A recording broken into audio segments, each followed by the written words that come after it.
Hi, welcome to IBC 2019. I'm Joe O'Halloran, Editor-in-Chief of Rapid TV News, and I'm here with Elliott Ford-Jones, Sales Director of G-Core Labs. Hi, Elliott. Hello, Joe.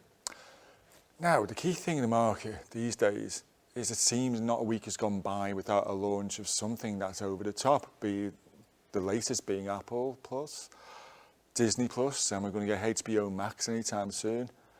Now, in these days of art, it's obviously the age of the content delivery network, isn't it? Statistics show that around about 80% of internet traffic at the moment is video-based. It also shows that the people that are watching the content that is available online are also looking for an increased quality of that content as well. Not just in the actual content delivery itself, but people used to be familiar and okay with 480p, for instance, and now everyone's looking for 1080 and 4K. Seen outside of the IBC, the launch of 8K, which will be coming up soon as well. So with the increase in quality, will only increase the amount of internet traffic and capacity that's required for the delivery of that content online, yes. But in terms of not just like volume, in terms of like security, what about like distributed denial of service attacks on these systems? It's also how people decide to watch the content as well. We found that a lot of the content that's being delivered, around about 60% of the content being delivered, most people are looking at on their handheld mobile devices, laptop computers, and I think really it's just because the generation that we're in, it's time and what resource that they have available to them rather than sitting in front of the television screen these days.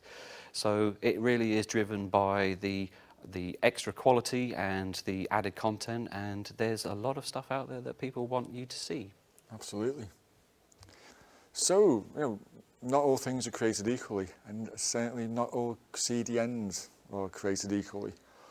What are the key criteria in making a good, effective CDN? Really, it's how to make an effective CDN or to be an effective CDN provider like G-Core. It's the efficiency of the service, the use of the service, the quality of the service, and how quickly the consumer can receive the content that they want to receive. So if you're a sports fan, and I'm not too sure if you are a sports fan, Joe, but if you're watching an international live football match, for instance, the World Cup, and you're watching it together with a group of friends, and you hear in the background 5 seconds before you're watching the content and a goal going in, you hear the screams in the background, yay! Then you don't obviously want to be that person who's watching that content 5 seconds delayed to what the other people are as well. So it's really to make sure that we can deliver all the content as quickly and with as much quality as possible to the end user. Does it actually make sense for all these new odd players and even the old odd players to go and implement their own CDN? What's going to be the big difference? It's always nice to take ownership and control of whatever content that you're trying to deliver. But the reality is, Joe, that you do have the large companies like the Disneys, the MTVs, of course, but you can also see, and it tells for itself, they are themselves using partners to deliver content in areas where they don't have the infrastructure.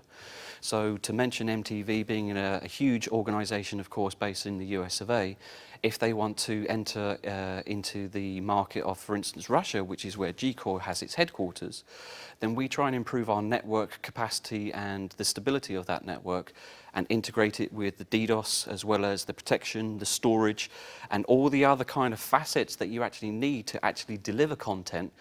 One company, for instance, as an example, may do the transcoding. Another company, for example, may deal with the content delivery. Another organization will be dealing with the network capacity and how many bit rates are particularly used and the latency of providing it. And if you're a large organization, you don't particularly want to have 4 different organizations, because it's not just about invoicing or payment, it's about handling the relationship with all of those organizations as well. And it gives you, with more companies that you use, more possibilities to go wrong. So where G-Core sees themselves as one of the unique top 10 CDN providers is we have everything integrated already. One of the big things at the moment, for instance, is security. You don't want to have to go through to an external organization to monitor and secure your network when they're going to be working with other parties. Surely I would think that it would be easier to work with one organization that has it all integrated. And I think that's really where these big companies are going to go, rather than creating a big capex expenditure for their expansion. Why not use other companies who are already in the market, who are professionals? So, mention the company, and where did it take the idea of having a global cloud presence? When did that start? Actually, we were formed as an infrastructure as a service company for a large gaming development company called wargaming.net. And for the first 5 years of our inception, G-Core's responsibility was to expand the exposure for an organisation, so therefore they could provide their service to their community. So the community for them were gaming players. So of course, if you're playing a game, or again, like sports, watching a TV program, you want to be doing the same thing at the same time as your competition, seeing the same content that's being delivered at the same time as the next best person. You don't want to be playing a particular game whereby somebody shoots you and then 5 minutes later you're seeing the person. You want to obviously have the same kind of interaction. Latency plays a big part into that, and for us it's always a difficult methodology as to how to control the latency by increasing different bandwidth, but also with companies like ours, you have to also look at peak times and troughs. So one of the exercises that we performed was a very huge UFC fight, for instance, with Conor McGregor recently, where we had over 1 million subscribers and viewers over in Russia, and the content was of course being delivered from the USA. However, we had to ensure that we could provide the same picture, service and quality to all of our Russian-based users as we did over in America. At the same point, it's quite expensive, as you can probably appreciate, to create a global network that we do create as well ourselves. So we create, shall we say, localization services for content delivery across the world to make sure that every single user has the same kind of service. And how did you manage to implement these ideas? How difficult was it? It's obviously quite difficult, as you can probably appreciate. It's not just about the skilled staff that you need to hire to run and control. We have to have network operation centres. I've attended the event today here with a member of lots of different staff members who are not just on the commercial side like me, but on the technical side, because as you've got to appreciate, there's the cost involved, there's the skill set that you require, there's the monitoring, and there's also the service that you need to provide. Because today, everything is really about the customer and trying to please the customer and make sure that everything works efficiently and at a correct price point. So when you asked the question previously about how we've progressed from providing an infrastructure as a service for one organisation to now creating a universal CDN for the media and entertainment industry, we've had to adapt it to ensure that we look at what the client's requirements are, whether they want video on demand, whether they want to have live streaming, and we separate the two. Security has been mentioned before as well. We have to make sure that obviously that there's possibilities for preventing attacks. So we had an example whereby we had a large customer, Red Fox Games, again within the gaming community, media and entertainment, which is the industry that we really service very well. And they were looking to enter into the Latin American market. However, there are lots of competitors over in the gaming market, and as you can probably appreciate, there are some pirates out there that would try and prevent... Heaven forbid that they would try and prevent the access of competitors into their markets. So they went through to our company because we already had an established, integrated DDoS storage and content delivery network based on our cloud service. When you have an infrastructure of over 7 terabytes worth of capacity and you have 50 POPs surrounded across the world in all 5 continents, you have hundreds of cache servers, to run and control and monitor and maintain that network takes a lot of time, a lot of money, and as I said, you need to have a lot of skills to be able to control if there's going to be any attacks, for instance. So that's something that we try and take care of for our customers so they don't have to worry about it themselves. And lastly, looking at G-Core itself, again, there's alternatives apply in any business. What are the USPs about G-Core Labs within the CDN community?